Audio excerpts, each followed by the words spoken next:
నమస్తే మన టీవీకి స్వాగతం. వార్తల ముందుగా ముఖ్యాంశాలు. బ్రెజిల్ బ్రిక్స్ శిఖరాగ్ర సమావేశానికి ముందు 5 దేశాల పర్యటన చేయనున్న ప్రధాని నరేంద్ర మోడీ.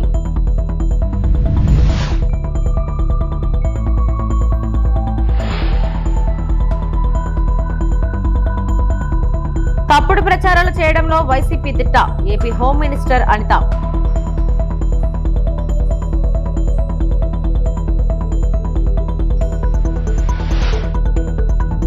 పోలవరం బనకచెర్ల ప్రాజెక్టు విభజన చట్టానికి వ్యతిరేకం, తెలంగాణ జలవనరుల శాఖ మంత్రి Uttam Kumar Reddy.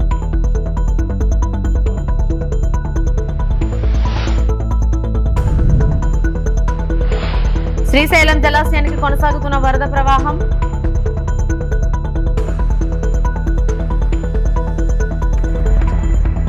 Trinidad and Tobago, Argentina, Brazil మరియు నమీబియాతో సహా 5 దేశాల ప్రధాన దౌత్య పర్యటనను ప్రారంభించి ప్రధానమంత్రి నరేంద్ర మోడీ గానాకు బయలుదేరారు. బ్రెజిల్లో జరిగే బ్రిక్స్ శిఖరాగ్ర సమావేశంలో కూడా ఆయన భారతదేశం తరఫున ప్రాతినిధ్యం వహిస్తారు. रवानगी की आपको बता दें कि 5 देशों के दौरे के लिए प्रधानमंत्री नरेंद्र मोदी रवाना हुए हैं। अपने इस दौरे की शुरुआत वो घाना से करने वाले हैं। 2 दिन तक प्रधानमंत्री नरेंद्र मोदी घाना में रहेंगे और भारत और घाना के बीच जो दोस्ती है 70 साल पुरानी ये दोस्ती है। बेहद उत्साहित हैं लोग प्रधानमंत्री नरेंद्र मोदी के इस ऐतिहासिक दौरे को लेकर। भारत और घाना के बीच गर्मजोशी भरे संबंध हैं और भरोसे पर आधारित ये संबंध है और प्रधानमंत्री नरेंद्र मोदी के इस दौरे से इन संबंधों को और ज़्यादा प्रगाढ़ता कहीं ना कहीं मिलने वाली है। लोकतांत्रिक मूल्यों और विकास की साझी सोच जो है इन संबंधों को और ज़्यादा समय के साथ साथ और ज़्यादा मजबूत करती जा रही है। प्रधानमंत्री नरेंद्र मोदी का ये दौरा कई मायनों में काफ़ी ऐतिहासिक और काफ़ी महत्वपूर्ण रहने वाला है। प्रधानमंत्री नरेंद्र मोदी दक्षिण सहयोग को मजबूत करने की ये जो उनकी एक बेहद महत्वपूर्ण रणनीतिक पहल के तौर पर इसे देखा जा रहा है। आपको बता दें 3 दशकों में किसी भारतीय प्रधानमंत्री की ये पहली यात्रा है घाना की, जो कि अफ्रीका पर भारत के एक नए फोकस को दर्शाती है। अपनी यात्रा के दौरान प्रधानमंत्री वहां की संसद को भी संबोधित करेंगे। పెహల్గాం ఉగ్రవాద దాడికి పాల్పడిన పాత్రధారులు, సూత్రధారులు, వారికి నిధులు సమకూర్చిన వారికి ఎలాంటి ఆలస్యం లేకుండా సత్వరం శిక్ష విధించాలని 4 దేశాల క్వాడ్ గ్రూప్ పిలుపునిచ్చింది. ఇందుకు తగిన సహకారం అందించాలని ఐక్యరాజ్య సమితి సభ్య దేశాలకు కోరింది. 26 మంది పౌరుల ప్రాణాలను బలికొన్న ఏప్రిల్ 22 దాడిని భారత్, అమెరికా, ఆస్ట్రేలియా, జపాన్ విదేశాంగ మంత్రులు తీవ్రంగా ఖండించారు. సరిహద్దు ఉగ్రవాదానికి వ్యతిరేకంగా చర్యలు తీసుకోవాలని డిమాండ్ చేశారు. ఈ మేరకు ఉమ్మడి ప్రకటన విడుదల చేశారు. అయితే ఉమ్మడి ప్రకటనలో పాకిస్తాన్ గురించి కానీ, మే నెలలో భారత్ పాక్ మధ్య జరిగిన సైనిక ఘర్షణ గురించి కానీ ప్రస్తావించలేదు. ఈ ఏడాది ముంబైలో ప్రారంభించిన quad ports of the future భాగస్వామ్య ప్రణాళికను కూడా క్వాడ్ ప్రకటించింది.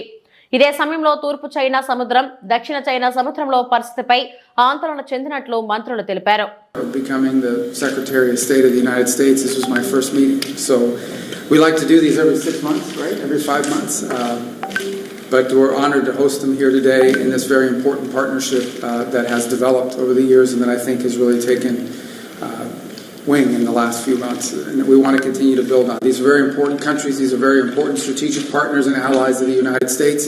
And together we have a lot of shared priorities, a lot of things we care about in the world. I think there are many global problems, but also problems that we face. Benefit countries in the region in order to advance the realization of a free and open Indo-Pacific. Thank you very much. In the last few months, we have made significant progress in Quad initiatives. They include the maritime domain, logistics, education, and political coordination. We will be discussing that in greater detail. The working of the Quad has also been made more efficient through streamlining the working groups. A more cohesive, nimble, and focused Quad will certainly help deliver better. Quad is about deepening our convergence and expanding our common ground. I value our consultations on different dimensions of the Indo-Pacific in that regard. A lot is happening in the world, and I'm sure that our exchange of views will be very valuable for all of us. A word about terrorism in the light of our recent experience. The world must display zero tolerance. Victims and perpetrators must never be equated, and India has every right to defend its people against terrorism, and we will exercise that right. We expect our Quad partners to understand and appreciate that. India plans to host the next Quad summit. We have some proposals on how to make that productive. I'm sure so do our partners. We will discuss, and I'm sure we will agree.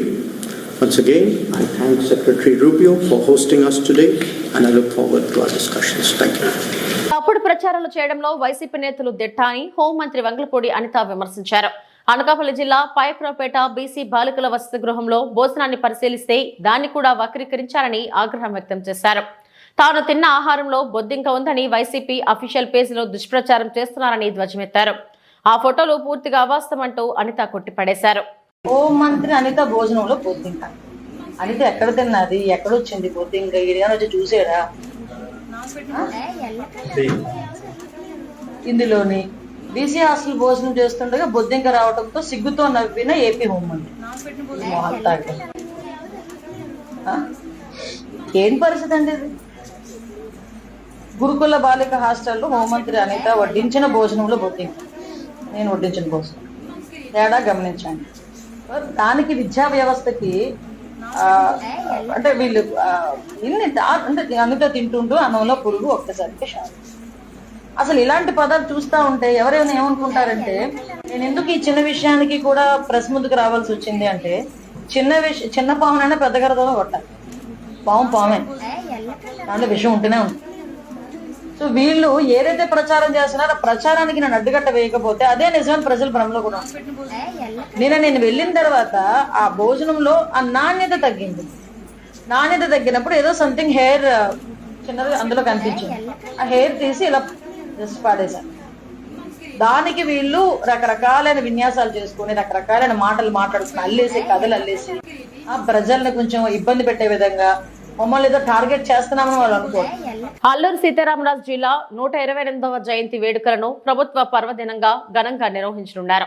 అనుబంధంగా జరగనున్న కార్యక్రమాల కోసం అనకాపల్లి జిల్లా గొలకొండ మండలంలోని కృష్ణదేవిపేట అల్లూరి స్మారక park లో ఏర్పాట్లను మంగళవారం గౌరవ స్పీకర్ చింతకల అయ్యన్న పాత్రుడు స్వయంగా పర్యవేక్షించారు. అనంతరం అధికారులతో సమీక్షా సమావేశం నిర్వహించి జయంతి వేడుకల్లో నిర్వహించబోయే అనేక కార్యక్రమాలపై చర్చించి పలు సూచనలు చేశారు.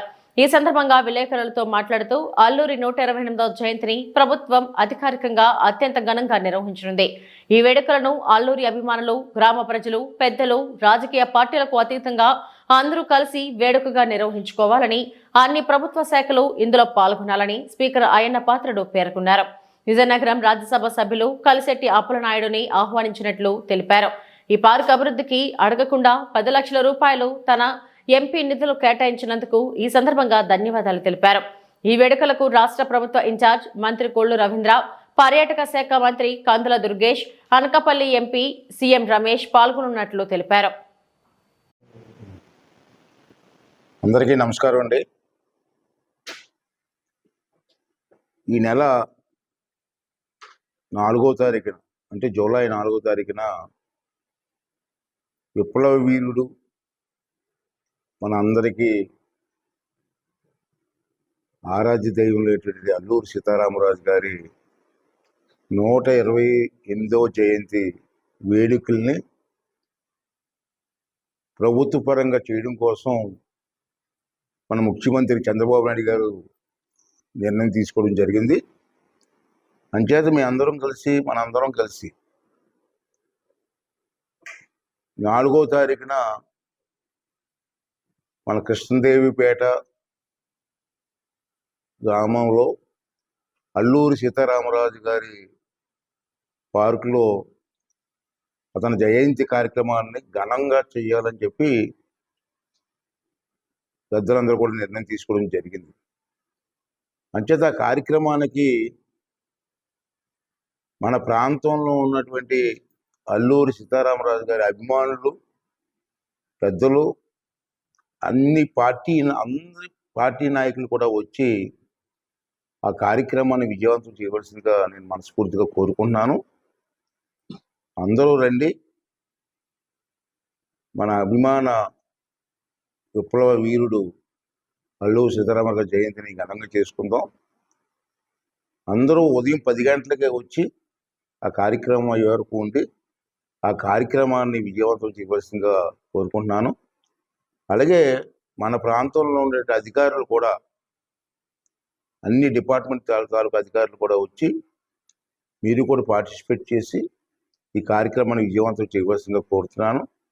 ఈ కార్యక్రమానికి మన ఇన్ఛార్జ్ మంత్రి గారు రవీందర్ గారు, అలాగే మన టూరిజం మంత్రి గారు, మన అనకాపల్లి ఎంపీ గారు, ఈ కార్యక్రమంలో మరో ముఖ్యమైన వ్యక్తి విజయనగరం ఎంపీ గారు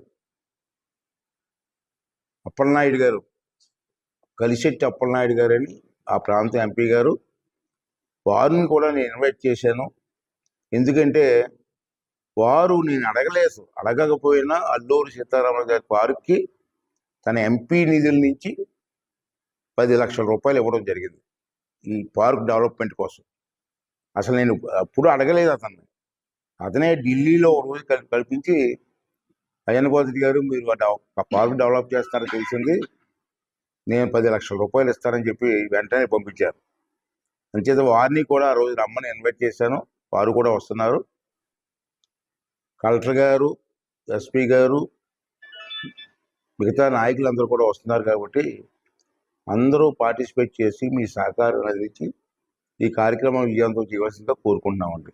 థ్యాంక్ యూ అండి. Thank you very much. Srisailam జలాశయానికి వరద ప్రవాహం కొనసాగుతుంది. జోరాల నుంచి శ్రీశైలానికి 63,156 క్యూసెక్కుల వరద వచ్చి చేరుతుంది. జలాశయం పూర్తి స్థాయి నీటి మట్టం 885 అడుగులు కాగా ప్రస్తుతం నీటి మట్టం 875.2 అడుగులుగా ఉంది. జలాశయం పూర్తి స్థాయి నీటి నిల్వ సామర్థ్యం 215.8 టీఎంసీలు కాగా ప్రస్తుత నీటి నిల్వ 164.7 టీఎంసీలుగా నమోదైంది. శ్రీశైలం కుడి, ఎడమ జల విద్యుత్ కేంద్రాల్లో విద్యుత్ ఉత్పత్తి చేస్తున్నారు. విద్యుత్ ఉత్పత్తి చేసి 35,315 క్యూసెక్లు సాగర్కు విడుదల చేశారు.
ఆంధ్రప్రదేశ్లో కమల దళాన్ని తిరుగులేని శక్తిగా నిలబెడతామని బీజేపీ నూతన అధ్యక్షుడు మాధవ్ ప్రకటించారు.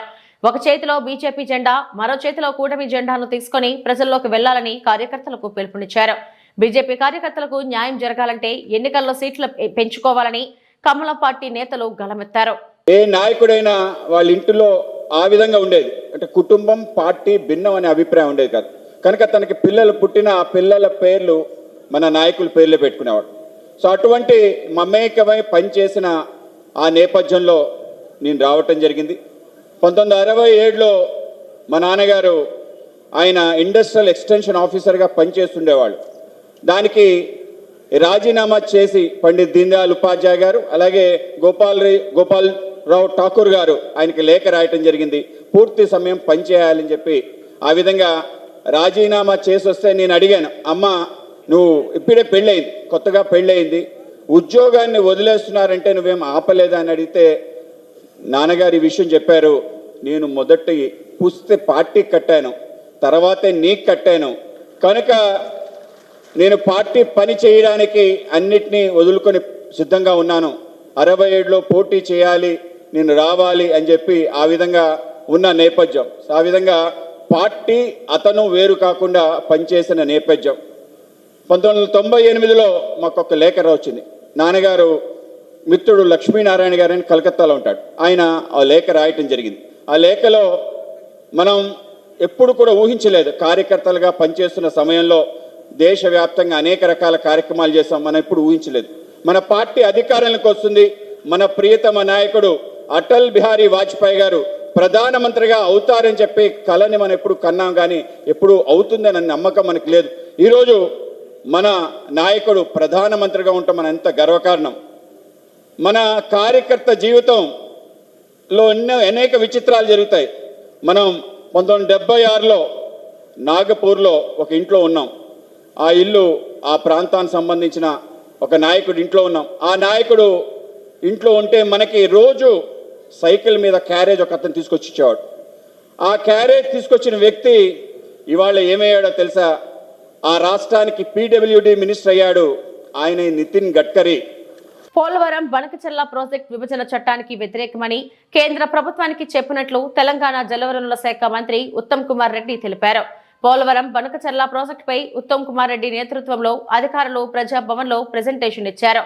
ఆ రాష్ట్ర ముఖ్యమంత్రి రేవంత్ రెడ్డి, ఉప ముఖ్యమంత్రి మల్లు భట్టు విక్రమార్క, మంత్రులు, ఎమ్మెల్యేలు, ఎంపీలు, ఎమ్మెల్సీలు, కార్పొరేషన్ చైర్మన్లు, డైరెక్టర్లు, కమిషన్ చైర్మన్లు, డైరెక్టర్లు ఈ కార్యక్రమానికి హాజరయ్యారు. గోదావరి బనకచెర్ల ప్రభావం, ప్రాజెక్ట్ ఆలోచన తదితర విషయాలపై అధికారులు వివరించారు. ఈ ప్రాజెక్ట్ నిర్మాణానికి తెలంగాణ అనుమతి తప్పనిసరని ఉత్తమ్ కుమార్ రెడ్డి అన్నారు. ప్రతిపాదనలు కానీ ప్లాన్స్ కానీ చేసింది వాళ్ళు. ఇప్పుడు మనం అధికారంలో వచ్చిన తర్వాత చంద్రబాబు నాయుడు గారు pre feasibility report government of ఇండియాకి ఇస్తే గట్టిగా వ్యతిరేకించి నిన్న కేంద్ర ప్రభుత్వం నుంచి ఆ ప్రతిపాదన వెనక్కి పంపించిగా చేసింది మనం అని చెప్పే విషయం దయచేసి మీరు అందరూ కూడా ప్రజలకు తెలియజేయాలి. ఇప్పుడు చంద్రబాబు గారు ఒక ప్రీ ఫీజిబిలిటీ రిపోర్ట్ సబ్మిట్ చేసిండు గవర్నమెంట్ ఆఫ్ ఇండియాకి. గవర్నమెంట్ ఆఫ్ ఇండియా మన అన్ని రాష్ట్రాలకి, గోదావరి నది పరివాహక అన్ని రాష్ట్రాలకి మన కమెంట్స్ అడిగింది, మనం అబ్జెక్షన్స్ తెలియజేశాం. ఈ పోలవరం బనకచెర్ల అసలు ఈ ప్రాజెక్ట్ ఏంటిది అనేది ఒక 3-4 నిమిషాల్లో క్లుప్తంగా ఈ concern interstate executive engineer Venkatanarayana గారు చెప్తారు. అందరికి నమస్కారం సార్. నమస్కారం మేడం. నా పేరు వెంకటనారాయణ. ఈ స్లైడ్స్లో మనము ఈ ప్రాజెక్ట్ యొక్క స్కోపు, పరిమితి, దాని యొక్క మ్యాప్ మరి ముఖ్యాంశాలు చూద్దాం సార్. ఫస్ట్ మేము గూగుల్ ద్వారా మీకు ఎక్స్ప్లెయిన్ చేసే ప్రయత్నం చేస్తాను. ఇంతకు మా కొలీగ్ చెప్పినట్టుగా ఇది Polavaram head works, Polavaram of take regulator. ఇక్కడ నుండి ఇది రైట్ కెనాల్ ఆల్రెడీ కన్స్ట్రక్షన్లో ఉన్నది. ఇది కన్స్ట్రక్షన్ అయిపోయింది, ఆపరేషన్లో ఉంది.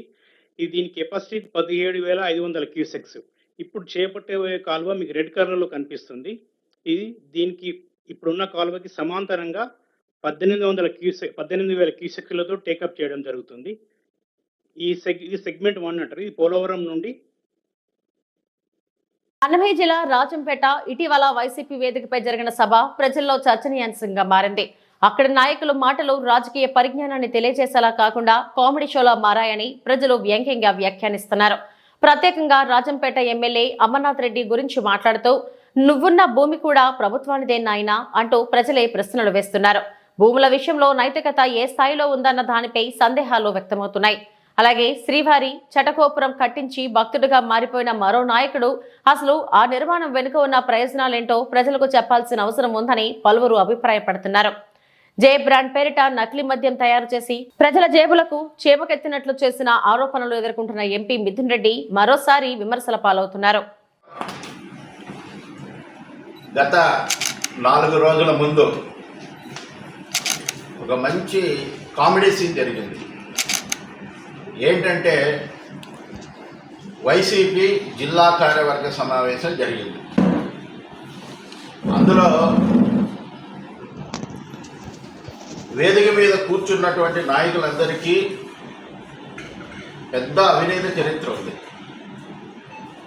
ఒక ఆయన రాజంపేట ఎమ్మెల్యే అమర్నాథ్ రెడ్డి, ఉన్న ఎస్టేట్ కూడా గవర్నమెంట్ భూమి, ఆయన 30 ఎకరాలు గవర్నమెంట్ రెజ్యూమ్ చేసుకున్నటువంటిది. సాక్షాత్తు వెంకటేశ్వర స్వామికి శటకోపనం పెట్టినటువంటి చరిత్ర, ఆయన్నే మోసం చేసినటువంటి చరిత్ర. అవినీతి పరుడు ఒకవైపు, ఎన్నో జే బ్రాండ్ పేరిట నకిలీ మద్యం తయారు చేసి లక్షల మంది ప్రాణాలను, పేదల జేబులను కొట్టి అవినీతి ఆరోపణలు ఎదుర్కొన్నటువంటి మిథున్ రెడ్డి, ఇంకొక వైపు మైనింగ్ మాఫియా అటవీ భూములు కాజేసిన పెద్దిరెడ్డి రామచంద్రారెడ్డి, ఇంకొక వైపు నేను క్లాస్ 1 కాంట్రాక్టర్ను వందల వేల కోట్ల కాంట్రాక్టర్లు చేస్తారన్నటువంటి పేదవాడు ఆయన కూడా సాక్షాత్తు ప్రభుత్వ భూములు కాజేసిన, అర్హత లేకపోయినా ప్రభుత్వ భూములు వెంట పెట్టుకున్నటువంటి మరొక వ్యక్తి. ఇటువంటి అవినీతి పరులందరూ కూడా వేదిక మీద ఉంటే ఒక ఆయన చేతగాక తెలుగుదేశం పార్టీ కార్యకర్తలందరినీ ఇబ్బంది పెట్టి ఓడిపోయినటువంటి వ్యక్తి ఇటీవల వైసీపీలో చేరి ఒక ప్రశ్న వేసినాడు. నేను నిజాయితీ పరుణ్ణి, తెలుగుదేశం పార్టీలో అవినీతి పరులు ఉన్నారు కాబట్టి నేను పార్టీ వీడినాను అని ప్రమాణం చేయమన్నారు. మేము ప్రమాణాలు చేయాల్సింది ప్రజలకు జవాబుదారీగా మేము ఉన్నాం. తెలుగుదేశం పార్టీ మంచి పార్టీ కాబట్టి దేశంలో ఎక్కడా లేనటువంటి మెజార్టీని ప్రజలు ఇచ్చినారు, ప్రజలు నమ్మినారు. మా గురించి మేము చెప్పుకోవాల్సిన అవసరం లేదు. నువ్వు ఆ పార్టీలో చేరే ముందు అక్కడ ఉన్నటువంటి ప్రజాప్రతినిధులు 5 సంవత్సరాల పాటు అవినీతి చేయలేదని ప్రమాణ స్వీకారం చేసిన తర్వాత ఆ పార్టీలో చేరినావా? కాబట్టి ఇదంతా ఎట్లా ఉందంటే దయాలు వేదాలు వల్లించినట్లుగా ఒక హాస్యాస్పదంగా కనబడింది. దాన్ని ఎవరు కూడా ప్రజలు నమ్మేటటువంటి పరిస్థితుల్లో ఇవాళ లేరు.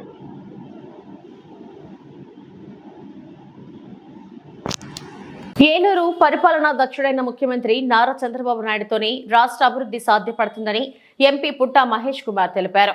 ఏలూరు ఎంఆర్సీ కాలనీలో కూటమి ప్రభుత్వం అధికారంలోకి వచ్చి ఏడాది పూర్తయిన సందర్భంగా ఎమ్మెల్యే బడేటి రాధాకృష్ణయ్య నేతృత్వంలో చేపట్టిన సుపరిపాలనలో తొలి అడుగు కార్యక్రమాన్ని ఎంపీ పుట్టా మహేష్ కుమార్ ప్రారంభించారు. APCOB chairman Ganni Veeranjaneyulu, municipal corporation chairperson Shaik Noorjahan, డిఏలూరు urban development corporation chairman Peddaboina Sivaprasad, APSRTC zone chairman Reddy Appalanaidu, అధికారులు, కూటమి నాయకులు, ప్రజాప్రతినిధులతో కలిసి ఇంటింటికి వెళ్లి కరపత్రాలు పంపిణీ చేశారు. ముఖ్యమంత్రి నారా చంద్రబాబు నాయుడు నేతృత్వంలోని కూటమి ప్రభుత్వం అధికారంలోకి వచ్చిన ఏడాది కాలంలో చేపట్టిన అభివృద్ధి సంక్షేమ పథకాలను ఎంపీ పుట్టా మహేష్ కుమార్ వివరించారు. ఇంటింటి పర్యటనలో భాగంగా ఎంపీ పుట్టా మహేష్ కుమార్ ప్రజల సమస్యలను అడిగి తెలుసుకుని పరిష్కారానికి చర్యలు తీసుకోవాలని అధికారులను ఆదేశించారు. అనంతరం ఎంపీ పుట్టా మహేష్ కుమార్ మీడియా సమావేశంలో మాట్లాడుతూ తల్లికి వందనం పథకం ద్వారా ప్రతి విద్యార్థికి 15,000 చొప్పున మంజూరు చేసిన ప్రభుత్వం తల్లుల ఖాతాల్లో జమ చేసిందని తెలిపారు.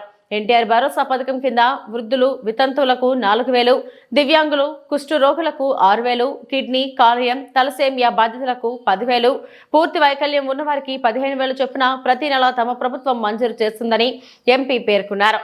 దీపం పథకం ద్వారా అర్హత కలిగిన ప్రతి ఒక్కరికి ఏడాదికి 3 గ్యాస్ సిలిండర్లు ఉచితంగా పంపిణీ చేస్తున్నట్లు ఎంపీ స్పష్టం చేశారు. ఇలా ఎన్నో సంక్షేమ పథకాలు అమలు చేయడంతో పాటు రాజధాని అమరావతి, పోలవరం ప్రాజెక్టు నిర్మాణ పనులను ప్రభుత్వం వేగవంతం చేస్తుందని అన్నారు. అందరికీ నమస్కారం అండి. ఇవాళ 1 ఇయర్ కూటమి పాలనలో చాలా వరకు అభివృద్ధి కార్యక్రమాలు చేశాం. అలాగే చాలా వరకు స్కీమ్స్ కూడా సూపర్ 6 స్కీమ్స్ చేయడం జరిగింది. ఇవాళ ఆ స్కీమ్స్ అన్నీ కూడా ఎలా వస్తున్నాయి, అన్నీ కూడా మన ఎన్డీఏ కూటమి చేసిన పనులన్నీ కూడా జనాలకి వివరించడానికి, అలాగే ఇవాళ ప్రతి ఇంటికి వాళ్ళకి ప్రజలు మా దగ్గరికి వచ్చి సమస్యలు అడగకుండా మేమే ప్రజల దగ్గరికి వెళ్ళి వాళ్ళ సమస్యలు తెలుసుకొని ఏమేమి పనులు వచ్చాయి, వాళ్ళకి మేము ఇచ్చిన సూపర్ 6లలో అన్నీ వస్తున్నాయా లేవా, ఇంకా ఎక్కడైనా ఇబ్బందులు ఉన్నాయో తెలుసుకొని ఇంకా రావాల్సిన రోజుల్లో ఆ పరిష్కారాలు అన్నీ కూడా చేయడానికి ఇదొక వేదిక కింద అందరికీ కూడా యూజ్ఫుల్ అవుతుంది. ఇవాళ ఎన్డీఏ కూటమిలో అందరికీ కూడా ఈ వేదిక ఎక్కడైనా ప్రాబ్లమ్స్ ఉంటే దాన్ని సరిదిద్దుకోవడానికి ఇంకా 4 ఏళ్ళలో ఎక్కడ కూడా ఇబ్బందులు రాకుండా ప్రజల దగ్గరికి వెళ్ళి మనమే అడగాలని చెప్పి ఈ ప్రోగ్రామ్ సీఎం గారు చెప్పడం జరిగింది. ఈ ప్రోగ్రామ్ని ముందుకు తీసుకెళ్తున్నాము. అలాగే ఎమ్మెల్యే గారు, అలాగే అందరు నాయకులు, ఇన్ఛార్జ్ గన్ని వీరాంజనేయ గారు అందరూ కూడా ముందుకు తీసుకొని వెళ్తున్నారు. ప్రతి ఒక్కరికి పేరు పేరున ధన్యవాదాలు. ఈ ప్రోగ్రామ్ని అందరూ కూడా కలిపి సక్సెస్ఫుల్ చేయాలని అందరినీ కోరుకుంటూ నమస్కారం. తోటి కళాకారుని పాకీజాకు పవన్ కళ్యాణ్ ఆర్థిక సాయం.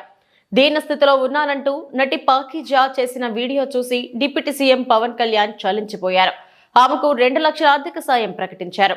ఇవాళ మంగళగిరిలోని జనసేన కార్యాలయంలో ప్రభుత్వ వైప్ హరిప్రసాద్, ఎమ్మెల్యే గిడ్డి సత్యనారాయణ ఆమెకు 2 లక్షల చెక్కును అందించారు. తనకు సాయం అందించిన పవన్ కు కృతజ్ఞతలు చెప్పిన ఆమె, చిన్నవాడైనా ఎదురుగా ఉంటే పవన్ కాళ్ళు మొక్కుతానని భావోద్వేగానికి లోనయ్యారు. డిప్యూటీ సీఎం గారు తమ్ముడు పవన్ కళ్యాణ్ గారికి నమస్కారం. నేను పాత కామెడీ యాక్టరు పాకిజా. మీ అందరికీ, మన ఆంధ్ర ప్రజలు అందరికీ తెలుసు. నేను చాలా కష్టంలో ఉన్నాను. తినటానికి కూడా వీలు లేదు. ఒక తమిళనాడులో ఎవరు నన్ను పట్టించుకోలేదు. తమ్ముడు గారు, డిప్యూటీ సీఎం గారు పవన్ కళ్యాణ్ గారికి నేను చెప్పాను. వెంటనే నాకు ఆర్థిక డబ్బులు 2 లక్షలు సహాయం చేశారు.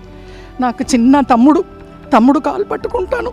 ఏలేల జమ్మానికి తమ్ముడు డిప్యూటీ సీఎంకు మర్చిపోను.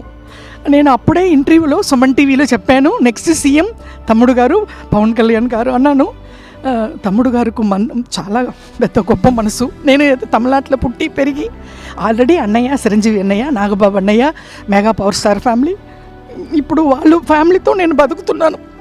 నేను ఆ భోజనం, నేను కట్టుకున్న చీరలు ఆ వదిన గారు ఇచ్చారు. అన్నీ మెగా పవర్ స్టార్ ఫ్యామిలీ అని డిప్యూటీ సీఎం పవన్ కళ్యాణ్ గారు వెంటనే, నేను నిన్ననే చెప్పాను, ఈవేళ పిలిచి 2 lakhs డబ్బులు ఇచ్చారు, ఆర్థిక సహాయం. మేము ఉన్నామమ్మా అన్నారు. నేను తమిళనాడులో బతుకుతామా సస్తామా అని ఉన్నప్పుడు ఇక్కడ నుంచి నాకు ఫోన్ వచ్చింది జనసేన పార్టీ ఆఫీస్లో నుంచి. అది వచ్చి ఇమ్మీడియట్గా మీరు రండి అని చెప్పి నాకు వచ్చాను. చాలా సంతోషం. తమ్ముడు గారు పవన్ కళ్యాణ్ గారు, డిప్యూటీ సీఎం గారు నాకంటా చిన్న అని పర్లేదు, తమ్ముడు కాలు పట్టుకుంటాను ఎప్పుడు. వాళ్ళ ఫ్యామిలీ, నేను మెగా పవర్ స్టార్ ఫ్యామిలీ మర్చిపోనండి. నమస్కారం అండి, ఉంటాను. Thank you. ఇవి ఇప్పటివరకు నా బులెటిన్ అప్డేట్స్. నమస్తే.